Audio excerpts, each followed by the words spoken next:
ಈ 2026ರಲ್ಲಿ ಈ ವರ್ಷದ ಮೊದಲ ಚಂದ್ರಗ್ರಹಣವು ನಡೆಯುತ್ತಿದೆ. ಈ ವರ್ಷದ ಮೊದಲ ಚಂದ್ರಗ್ರಹಣಕ್ಕೆ ತನ್ನದೇ ಆದ ವಿಶೇಷ ಸ್ಥಾನವಿದೆ. ಈ ಚಂದ್ರಗ್ರಹಣವು ನಮ್ಮ ಕರ್ನಾಟಕದಲ್ಲಿ ಗೋಚರಿಸುತ್ತಿದ್ದು, ಈ ಚಂದ್ರಗ್ರಹಣಕ್ಕೆ ಜ್ಯೋತಿಷ್ಯ ಶಾಸ್ತ್ರದಲ್ಲಿ ವಿಶೇಷವಾಗಿ ಒಂದು ಭೌಗೋಳಿಕ ಕೌತುಕ ಘಟನೆಯಲ್ಲದೆ ಅತ್ಯಂತ ಪ್ರಭಾವ ಉಂಟು ಮಾಡುವ ಹಾಗೂ ನಮ್ಮ ಭಾರತದಲ್ಲಿ ಗೋಚರಿಸುವ ಭಯಂಕರ ಪೆನಂಬ್ರಾ ಚಂದ್ರಗ್ರಹಣವಾಗಿದೆ. ಈ ಗ್ರಹಣವು ಅತ್ಯಂತ ಪ್ರಭಾವಶಾಲಿಯಾಗಿದ್ದು ಭಯಂಕರ ಶಕ್ತಿಯುತ ಗ್ರಹಣವಾಗಿದೆ. ಭಾರತದಲ್ಲಿ ಗ್ರಹಣಗಳಿಗೆ ತನ್ನದೇ ಆದ ವಿಶೇಷ ಸ್ಥಾನವಿದ್ದು, ಅದರಲ್ಲೂ ಕರ್ನಾಟಕದಲ್ಲಿ ಗೋಚರಿಸುವ ಈ ವರ್ಷದ ಮೊದಲ ಚಂದ್ರಗ್ರಹಣಕ್ಕೆ ಸೂತಕದ ಅವಧಿಯು ಮಾನ್ಯವಾಗುತ್ತಿರುವ ಕಾರಣಕ್ಕೆ ಪ್ರತಿಯೊಂದು ನಿಯಮ ಪಾಲನೆ ಕಡ್ಡಾಯವಾಗಿರುತ್ತದೆ. ಈ ವಿಡಿಯೋದಲ್ಲಿ ಈ ವರ್ಷದ ಅಂದರೆ ಈ 2026ರ ಮೊದಲ ಚಂದ್ರಗ್ರಹಣವು ಇದೇ ಮಾರ್ಚ್ ತಿಂಗಳಿನಲ್ಲಿ ನಡೆಯುತ್ತಿದ್ದು, ಕರ್ನಾಟಕದಲ್ಲಿ ಗ್ರಹಣ ನಡೆಯುವ ಸಮಯ ಎಷ್ಟು, ಚಂದ್ರಗ್ರಹಣದ ಸಂದರ್ಭದಲ್ಲಿ ಗರ್ಭಿಣಿ ಇರುವ ಮಹಿಳೆಯರು ಅಗತ್ಯವಾಗಿ ಪಾಲಿಸಬೇಕಾದ ನಿಯಮಗಳು ಯಾವ್ಯಾವು. ಈ ವರ್ಷದ ಮೊದಲ ಚಂದ್ರಗ್ರಹಣ ಕರ್ನಾಟಕದಲ್ಲಿ ಗೋಚರಿಸುತ್ತಿದ್ದು, ಇದರ ಸೂತಕದ ಅವಧಿಯು ಕರ್ನಾಟಕದಲ್ಲಿ ಮಾನ್ಯವಾಗಿರುವ ಕಾರಣಕ್ಕಾಗಿ ಕೆಲವು ರಾಶಿಗಳಿಗೆ ಅದೃಷ್ಟವೋ ಅದೃಷ್ಟ, ಇನ್ನು ಕೆಲವು ರಾಶಿಗಳಿಗೆ ಸಾಧಾರಣ ಫಲ ಇರಲಿದ್ದು, ಯಾವ ರಾಶಿಗಳಿಗೆ ಯಾವ ರೀತಿಯಾಗಿ ಈ ಚಂದ್ರಗ್ರಹಣವು ಪ್ರಭಾವವನ್ನು ಉಂಟು ಮಾಡಿದೆ ಎನ್ನುವ ಬಗ್ಗೆ ಸಂಪೂರ್ಣ ಮಾಹಿತಿಯನ್ನು ಕೂಡ ನೀಡಲಾಗಿದ್ದು, ಈ ಚಂದ್ರಗ್ರಹಣದ ಮುಕ್ತಾಯದ ಬಳಿಕ ಗರ್ಭಿಣಿ ಮಹಿಳೆಯರು ಹಾಗೂ ಅಪಾಯಕ್ಕೆ ಇರುವ ರಾಶಿಯವರು ಪರಿಹಾರೋಪಾಯಗಳನ್ನು ಏನೆಲ್ಲ ಮಾಡಬಹುದು ಹಾಗೂ ಪ್ರತಿಯೊಬ್ಬರೂ ಕೂಡ ಪರಿಹಾರವನ್ನು ಏನು ಮಾಡಬೇಕು ಎನ್ನುವ ಬಗ್ಗೆ ವಿವರವಾಗಿ ತಿಳಿಸಲಾಗಿದೆ.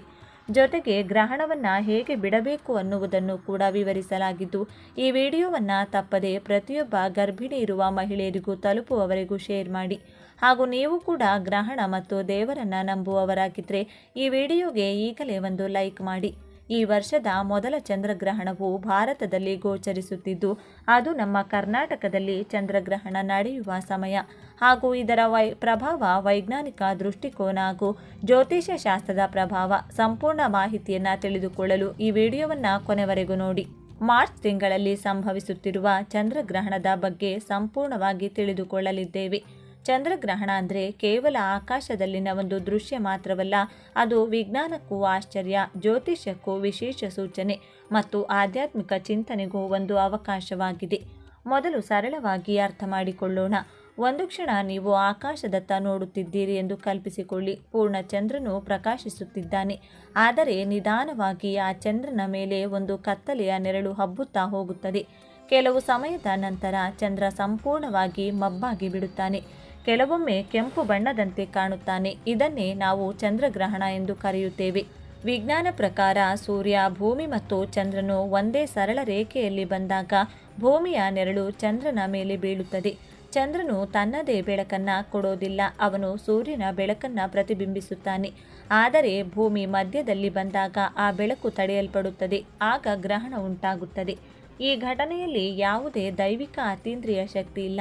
ಇದು ಸಂಪೂರ್ಣವಾಗಿ ಖಗೋಳಶಾಸ್ತ್ರದ ನಿಯಮಗಳ ಪ್ರಕಾರ ನಡೆಯುವ ಸಹಜ ಘಟನೆ.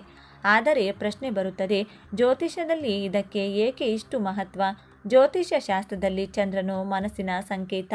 ನಮ್ಮ ಭಾವನೆಗಳು, ಮನಸ್ಥಿತಿ, ಆಲೋಚನೆಗಳ ಸ್ಥಿರತೆ ಇವೆಲ್ಲವೂ ಚಂದ್ರನಿಗೆ ಸಂಬಂಧಿಸಲಾಗಿದೆ ಎಂದು ಹೇಳಲಾಗಿದೆ. ಆದ್ದರಿಂದ ಚಂದ್ರನ ಮೇಲೆ ನೆರಳು ಬೀಳುವ ಸಮಯದಲ್ಲಿ ಮಾನಸಿಕ ಚಂಚಲತೆ, ಭಾವನಾತ್ಮಕವಾಗಿ ಏರಿಳಿತಗಳು ಸಂಭವಿಸಬಹುದು ಎಂದು ನಂಬಲಾಗಿದೆ. ಗ್ರಹಣದ ಸಮಯದಲ್ಲಿ ಹಲವರು ಮನಸ್ಸಿನಲ್ಲಿ ಅಶಾಂತಿಯನ್ನು ಅನುಭವಿಸುತ್ತಾರೆ. ಆದರೆ ಇದು ಬಹುಶಃ ಮನೋವೈಜ್ಞಾನಿಕ ಪರಿಣಾಮವಾಗಿರಬಹುದು. ನಾವು ಕೇಳಿ ಬೆಳೆದ ನಂಬಿಕೆಗಳು ಮನಸ್ಸಿನ ಮೇಲೆ ಪರಿಣಾಮ ಬೀರುತ್ತವೆ. ಇದೀಗ ಒಂದು ಮುಖ್ಯ ವಿಷಯ, ಚಂದ್ರಗ್ರಹಣವನ್ನು ನೋಡಬಹುದೇ? ಹೌದು, ಸೂರ್ಯಗ್ರಹಣದಂತೆ ಅಪಾಯಕಾರಿಯಲ್ಲ. ಕಣ್ಣಿನಿಂದ ನೇರವಾಗಿ ನೋಡುವುದಕ್ಕೆ ಯಾವುದೇ ಅಪಾಯವಿಲ್ಲ. ಯಾವುದೇ ವಿಶೇಷ ಗಾಗಲ್ಸ್ ಅಗತ್ಯವಿಲ್ಲ. ಇದು ಸಂಪೂರ್ಣ ಸುರಕ್ಷಿತ.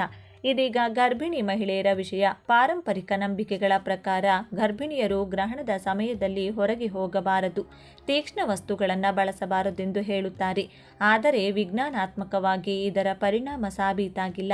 ಚಂದ್ರಗ್ರಹಣದಿಂದ ಯಾವುದೇ ಕಿರಣೋತ್ಪತ್ತಿ ಅಥವಾ ಹಾನಿಕಾರಕ ಅಲೆಗಳು ಬರುತ್ತವೆ ಎಂಬುದಕ್ಕೆ ಪೂರಕ ಸಾಕ್ಷ್ಯ ಇಲ್ಲ. ಆದರೆ ಮನಃಶಾಂತಿ ಅತ್ಯಂತ ಮುಖ್ಯ. ಗರ್ಭಿಣಿಯರು ಆತಂಕ ಪಡಬಾರದು, ವಿಶ್ರಾಂತಿ ತೆಗೆದುಕೊಳ್ಳುವುದು ಉತ್ತಮ. ಈಗ ಜ್ಯೋತಿಷ್ಯ ದೃಷ್ಟಿಯಿಂದ 12 ರಾಶಿಗಳ ಮೇಲೆ ಪರಿಣಾಮ ನೋಡೋಣ. ಮೇಷರಾಶಿಯವರಿಗೆ ಈ ಸಮಯದಲ್ಲಿ ಮನಸ್ಸಿನ ಚಂಚಲತೆ ಹೆಚ್ಚಾಗಬಹುದು. ತಾಳ್ಮೆಯಿಂದ ವರ್ತಿಸಿದರೆ ಸಮಸ್ಯೆಗಳು ತಪ್ಪುತ್ತವೆ. ವೃಷಭ ರಾಶಿ. ವೃಷಭ ರಾಶಿಯವರು ಹಣಕಾಸಿನಲ್ಲಿ ಎಚ್ಚರಿಕೆ ವಹಿಸಬೇಕು. ಅನಗತ್ಯ ಖರ್ಚು ಕಡಿಮೆ ಮಾಡಿ. ಮಿಥುನ ರಾಶಿಯವರಿಗೆ ಹೊಸ ಆಲೋಚನೆಗಳು ಬರುತ್ತವೆ, ಆದರೆ ನಿರ್ಧಾರ ತೆಗೆದುಕೊಳ್ಳುವಲ್ಲಿ ಆತುರ ಬೇಡ. ಕರ್ಕಾಟಕ ರಾಶಿಯವರಿಗೆ ಇದು ಆತ್ಮ ಪರಿಶೀಲನೆಯ ಸಮಯ. ಕುಟುಂಬದೊಂದಿಗೆ ಹೆಚ್ಚು ಸಮಯ ಕಳೆಯಿರಿ. ಸಿಂಹ ರಾಶಿಯವರು ಅಹಂಕಾರವನ್ನು ಕಡಿಮೆ ಮಾಡಿದರೆ ಉತ್ತಮ ಫಲ. ಕನ್ಯಾ ರಾಶಿಯವರಿಗೆ ಉದ್ಯೋಗದ ಬಗ್ಗೆ ಗಮನ ಕೊಡಬೇಕಾದ ಸಮಯ. ತುಲಾ ರಾಶಿಯವರಿಗೆ ಸಂಬಂಧಗಳಲ್ಲಿ ಸ್ಪಷ್ಟತೆ ಅಗತ್ಯ. ವೃಶ್ಚಿಕ ರಾಶಿಯವರು ಆಧ್ಯಾತ್ಮಿಕ ಚಿಂತನೆಗೆ ಹೆಚ್ಚು ಒತ್ತು ಕೊಡಬಹುದು. ಧನು ರಾಶಿಯವರಿಗೆ ದೂರ ಪ್ರಯಾಣ ಅಥವಾ ಹೊಸ ಯೋಜನೆ ಸಾಧ್ಯ. ಮಕರ ರಾಶಿಯವರು ಹಳೆಯ ಕೆಲಸಗಳನ್ನು ಪೂರ್ಣಗೊಳಿಸಲು ಪ್ರಯತ್ನಿಸಬೇಕು. ಕುಂಭ ರಾಶಿಯವರಿಗೆ ಸ್ನೇಹಿತರ ಸಹಾಯ ದೊರೆಯಬಹುದು. ಮೀನರಾಶಿಯವರು ಧ್ಯಾನ ಮತ್ತು ಪ್ರಾರ್ಥನೆ ಮೂಲಕ ಮನಃಶಾಂತಿ ಪಡೆಯಬಹುದು. ಗ್ರಹಣದ ಸಮಯದಲ್ಲಿ ಏನು ಮಾಡಬಹುದು? ಮಂತ್ರ ಜಪ, ಧ್ಯಾನ, ಶಾಂತವಾಗಿ ಕುಳಿತು ಚಿಂತನೆ ಇವು ಮನಸ್ಸಿಗೆ ಒಳ್ಳೆಯದು. ಗ್ರಹಣ ಮುಗಿದ ನಂತರ ಸ್ನಾನ ಮಾಡಿ ಮನೆಯನ್ನು ಸ್ವಚ್ಛತೆ ಮಾಡುವುದು ಸಂಪ್ರದಾಯ. ಇನ್ನೂ ಒಂದು ವಿಷಯ, ಗ್ರಹಣಗಳು ನಮ್ಮ ಜೀವನವನ್ನು ಸಂಪೂರ್ಣವಾಗಿ ಬದಲಾಯಿಸುವುದಿಲ್ಲ. ಅವು ಪ್ರಕೃತಿಯ ನಿಯಮಿತ ಚಕ್ರಭಾಗ. ಭಯವಲ್ಲ, ಜ್ಞಾನ ಬೇಕು. ಗ್ರಹಣವನ್ನು ಒಂದು ಆಕಾಶ ವೈಜ್ಞಾನಿಕ ಅದ್ಭುತವಾಗಿ ನೋಡಿ, ಆ ಕ್ಷಣವನ್ನು ಅನುಭವಿಸಿ. ಪ್ರತಿ ಗ್ರಹಣವು ನಮಗೆ ಒಂದು ಸಂದೇಶವನ್ನು ನೀಡುತ್ತದೆ. ಪ್ರಕೃತಿ ಎಷ್ಟು ಶಿಸ್ತಿನಿಂದ ತನ್ನ ನಿಯಮಗಳನ್ನು ಪಾಲಿಸುತ್ತಿದೆ ಎಂಬುದನ್ನು. ಸ್ನೇಹಿತರೆ, ಈ ಮಾಹಿತಿಯನ್ನು ಇತರರಿಗೂ ಹಂಚಿಕೊಳ್ಳಿ. ಜ್ಞಾನ ಹಂಚಿದಷ್ಟು ಬೆಳೆಯುತ್ತದೆ. ಧನ್ಯವಾದಗಳು.